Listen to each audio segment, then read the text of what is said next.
Morning.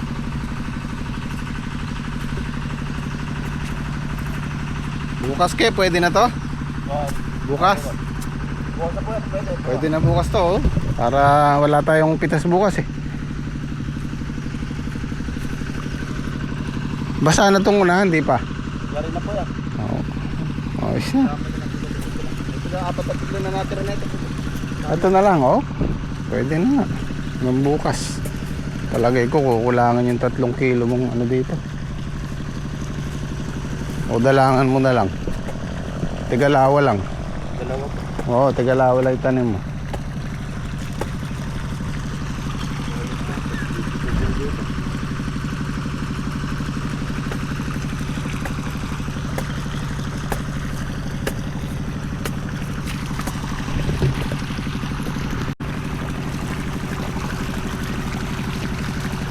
Sarado pa yung agri-supply eh.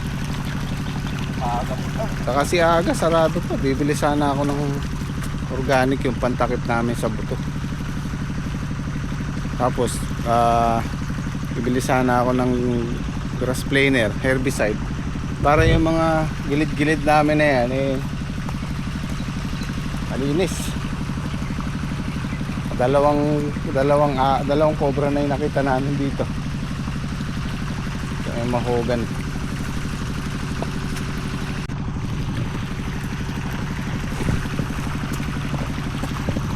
Wala, yung mga tanim namin papalaos na, kailangan na ng kasunod. Mahirap yung natitigil.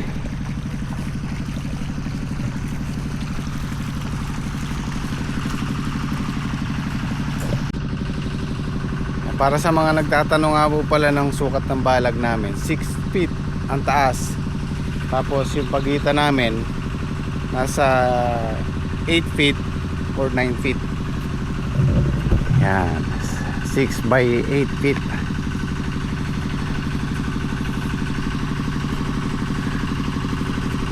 Actually yung iba binababaan nila para hindi sila mahirapang pumitas. Kaya lang halimbawa pagka 5 feet lang o 5, kulang sa 6 feet, pagka lumundo siya medyo yuyuko ka. Pagka mamimitas medyo mahirap. O kaya pwede mong lagyan ng ano dito, panibagong bukawi sa gitna. Kaya lang another gastos na naman yun. Mahal ang bukawi ngayon, nasa 19 pesos isang piraso na yata o 20.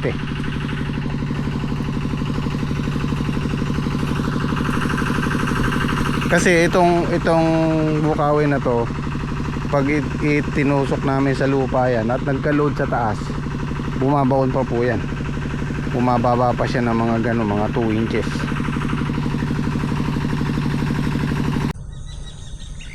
May mga tao sa loob ng balag, nananakati.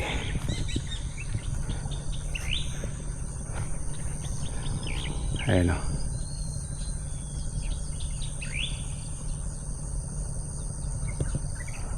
Bibili sana ako ng herbicide pati to, i-sprayan ko na para kung sakali. Ayan yung mga gilid-gilid na yun, no? I-spray natin ng herbicide. Hindi na kaya ng grass cutter yan, kapal.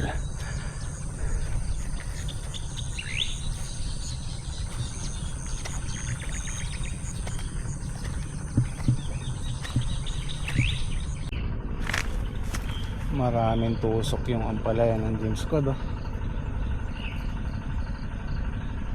Maliit pa lang natutusok na. Hindi nila kasi nagagamit yung pausok. Butane lang naman ang kailangan, tsaka diesel. Ano, dami. Oh, pagka kasi natusok yung ampalaya, guys, ganito na, mawawala na sa korte. Piniliit ang dulo, maninilaw. Ang dami, oh.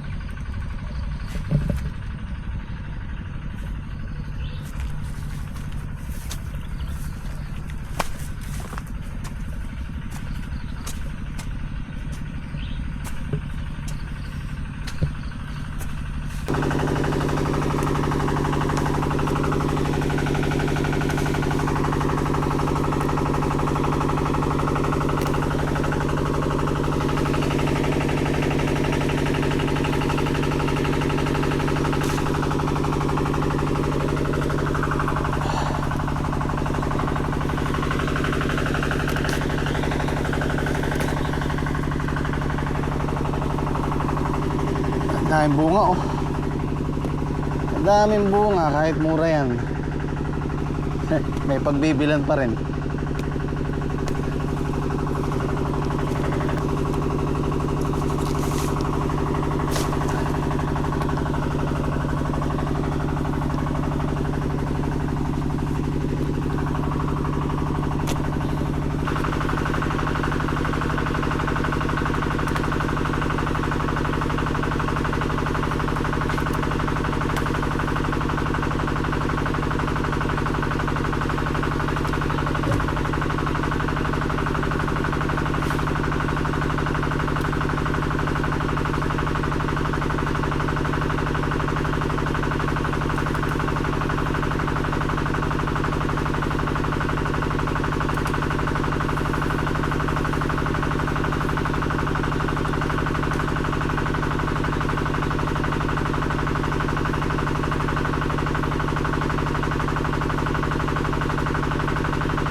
Gandang talong, kamura. Ayan, yung mga grass cutter namin puro may diferensya. Ito, pinalitan namin ng bago. Okay na siya. Ayun, ito naman ang problema. Ayaw umandar. Ito, umaandar. Palitin naman ito. So, ipapalit ko na lang ito para magamit ni JP. Meron pa siyang ginagrass cutter dun eh. Palitin natin, JP, ka na.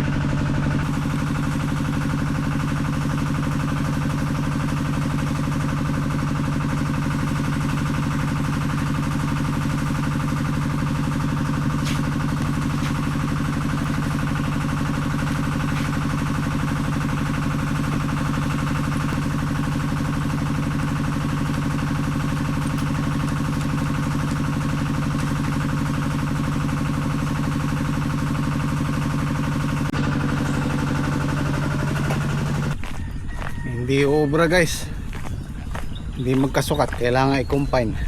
Yung power spray namin nandun, tsaka yung isang grass cutter nandun, naka-confine sa shop. Pare, anong plano dito? Anong plano? Anong plano dito? Ah, hindi sa inyo to? Sabi yun, may ginagawa irrigation, hindi nakarating doon yung sasakyan nila. Ay, kala ko kay Engineer Telo to. Hindi. Dito binagsak, dadalhin doon. May yung daan patubig, di ba binako? Oo. Yung papunta doon sa dulo. Ibabaon nila to. O, ibabaon nila yan. Hindi na nagkasinta, no? Ba't kaya ito? Oo, dapat talaga, hollow blocks talaga dapat. Tulad yan, magkakaroon ako ng mahirapan pa magpapatuyo ako, imbes na malalag, halimbawa, magsaka ko. Hinalaglag lang doon sa ano. Oo. Eh, yung paano maabangan niya, makakapagbutas ba ako dyan.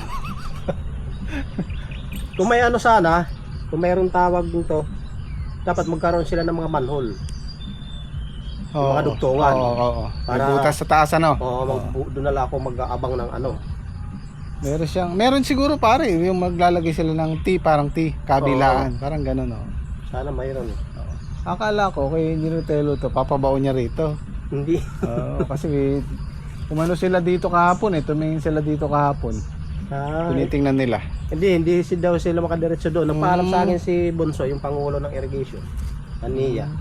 Dito makikira. National irrigation pala to guys, kala ko. Siguro hindi makarating doon yung sasakyan kasi forward eh. Sinakyan eh. At saka mahirapan sila magmaniobra doon. Kung Oo, masikip na diniretso nila doon. Nakakayanin. Dapat talaga inasintadahan na lang nila. So, ibabaon pala nila doon sa irrigation. Tatabunan. Tatabunan. Lang to, magaan lang to. Maganda. Dalawang tao kaya lang to eh. Kaya lang mahirap nga lang hawakan. Mahaba kasi. Oo. Maganda.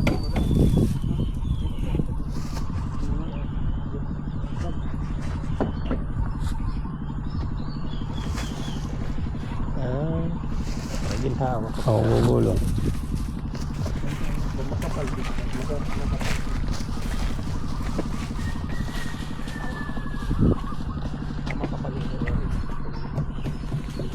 Kailangan lang nilang ano yan sa taas. Manhole, maglagay ng manhole. Kasi pag yan nagbara, mahirap i-maintain. Ito pwede ito, manhole dito, manhole dito. Kada dugtungan ano? O kada dugtungan. Oo. Pwedeng masundot. Halimbawa, pwedeng itulak ng Oo. ano yung dumi. Palagay ko pare lalagyan nila yan. Kaya, Hindi pwedeng buong ganyan. Pag nagbara, wala. kailangan yung manhole nila. Mga 80 man lang dapat. Oo. Yung mga tools natin kailangan din ng budget. Yung naiwang power spray doon, ay nadala na pala yung power spray na. Yung isang grass cutter tsaka yung power spray pinagawa 3,000 mahigit. Ito malamang nasa 2,000 3,000 rin ang gagastusin niya. So kesa bibili tayo ng bago, nasa 6,000 na yata isa nito, 6,500. Tapos yung power spray 7,000, mahal na. Pwede pa naman.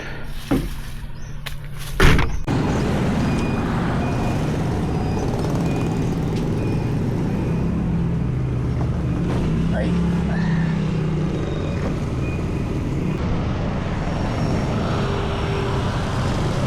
Tara, Jake.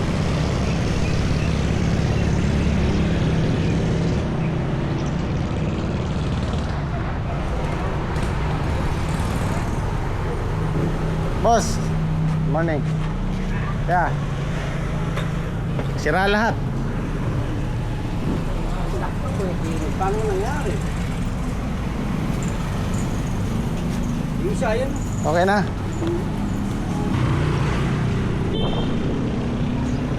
Ito yung isa okay na. Naiwan yung dalawa na confine. Balikan na lang natin. Mamaya nga punor bukas.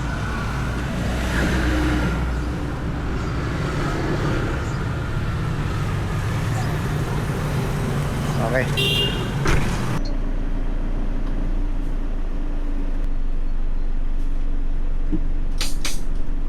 So yung dalawang grass cutter iniwan ko na doon. Minor lang naman ang sira. Kaya lang pakitingnan muna ako kasi yung mekaniko doon tinitingnan niya na lahat. Kung kailangan ng lagyan ng langis, ng grasa, kung ano man. So na-check up lahat. Kulang kasi sa ano yung mga gamit natin, kulang sa maintenance. Sobrang dumi, sobrang yung kasing langis pag naalikabukan kumakapal yun. So yun ang nagiging cost ng pagbara, pagsira ng mga gamit. So kailangan talaga kahit twice a month lang nalilinis yung mga gamit natin. Yan, nag-budget ako ng 6,800. Pero ano naman yung nagawa sa dalawa, bali 4. Kung bibili ako ng bago 7,000 isa, malaking menos pa rin, pwede pa naman, mga minor lang naman.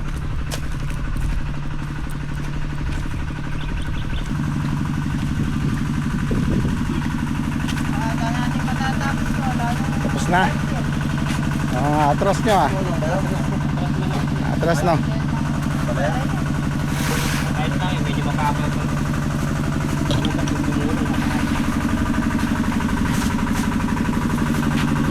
Sige, pagkakunti lang na ganyan, i-ano mo na dito. Mauna na yung 200.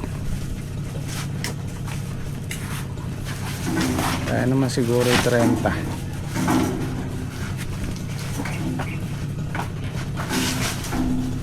Baka hindi mamaya yan.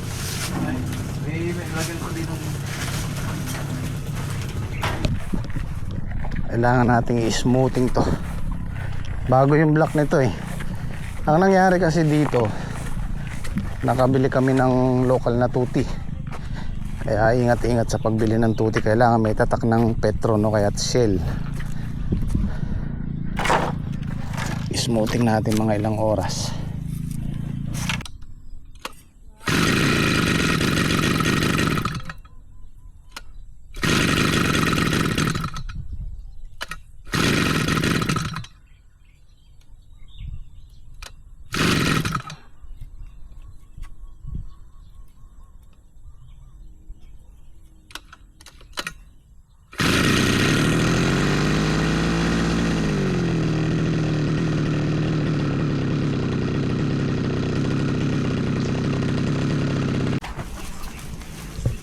Ilan Tatay Sid? 32, ba? 320 yung good. Tapos Limang segundo. 370. Umatras ano? Malaki po na. Kapit na na. Kapit na. Nauna na yung 200. 220 na ano ba? 220. Yan, na ako ah. Dito lang sa bunga, di ba? Hindi. Baka dadali ko dito sa duyan. Lagay na sa bunga. Ayan, naiwan na naman. Oh.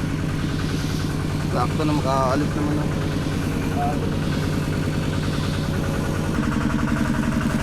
Oh, mahigit sa bundle din yung naiwan.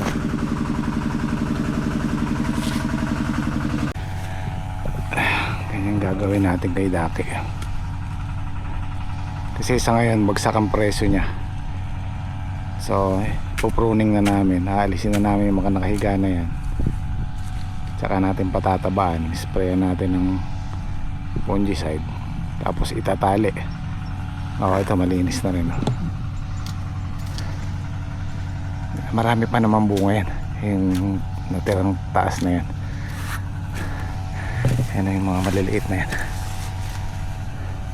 Baka sakali tuminag ang presyo. Yan, compare natin yan dito.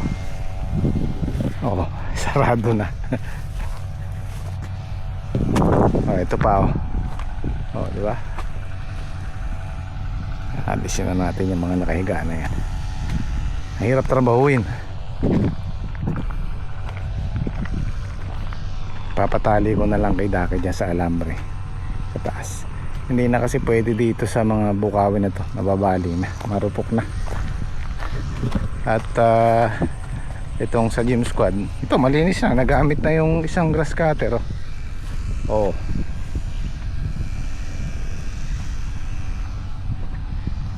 Lalo na pag nakuha yung dalawa, mabilis ang trabaho.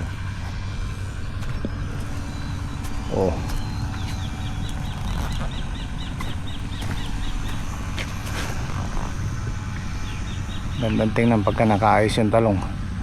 Kulang pa sa tali yan. Tatalian pa yan. Ganito nga po pala yung ginagawa namin. Ito, naglagay kami ng panibagong bukawi, dalawa. Tapos may tali, kabilaan. Tsaka natin ikatali dito sa taas sa may alambre. Yan. Nakapasalo siya. Pero sabi ko sa gym squad, lagyan nila ng lock dito para hindi sila naghihiwalay. Yan. Kailangan nakalock yung ganyan. Kahit ganyan lang, wag masyado maigpit. Bumubuka siya pag walang lock. Yung pagka kasi ganyan, madaling pitasin, madaling sprayan. Andyan din yung kadadali ng trabaho natin. Compare mo ito, hindi pa nag-grass cutter. Malinis na.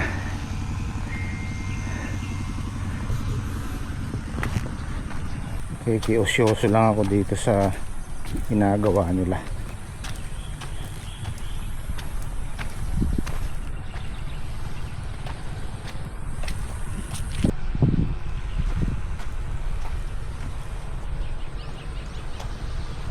Ayun, dito pala nila ilalagay.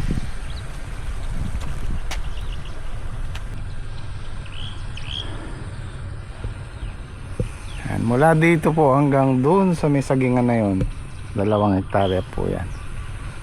Tapos yung dream farm mas mahaba, sagad hanggang doon sa malapit sa kalsada, halos 5 hektarya. So dito nila ilalagay yung PVC malaki na to. Yan yung nakahukay na yan, kasi hindi sementado yung patubig nila sa palay.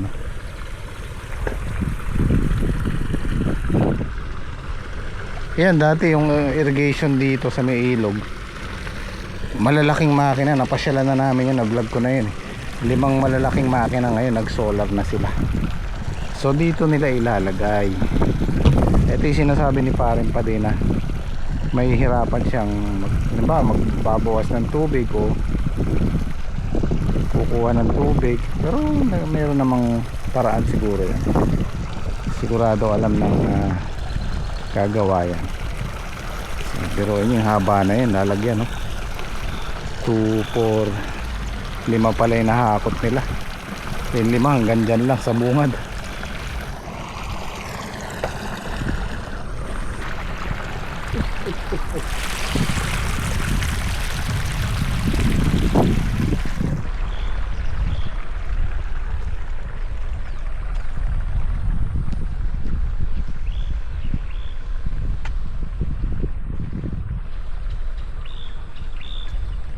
Eto guys, pansinin nyo yung irrigation na to. Naka-level lang yung flooring niya sa, actually medyo mataas pa nga siya sa lupa eh. Para pag nagbukas ka, at least halimbawa na mataas na yung tubig, mabilis ang baba niya. So hindi kailangang malalim. Tiba-tiba yung mga may palay ngayon. Ito na harvest na to. Halos 2,000 isang kaban ngayon. Palay.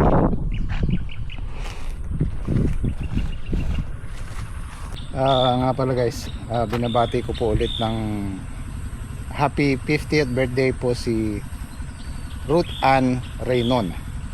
Ngayong ngayong February 25. Yan, happy birthday po. At saka si Ma'am Yumi Recta, birthday niya po sa February 28. Yan, happy birthday po. Maraming salamat sa suporta. So magpapaliban tayo ng mga siguro mga 3 pitas, 4. Pero may mapipitas pa yan yung gawing taas habang nag-aantabay tayo ng presyo. Patatabaan lang muna namin tsaka patubig para magsupang ulit. Okay guys, bukas naman po ulit. Maraming thank you.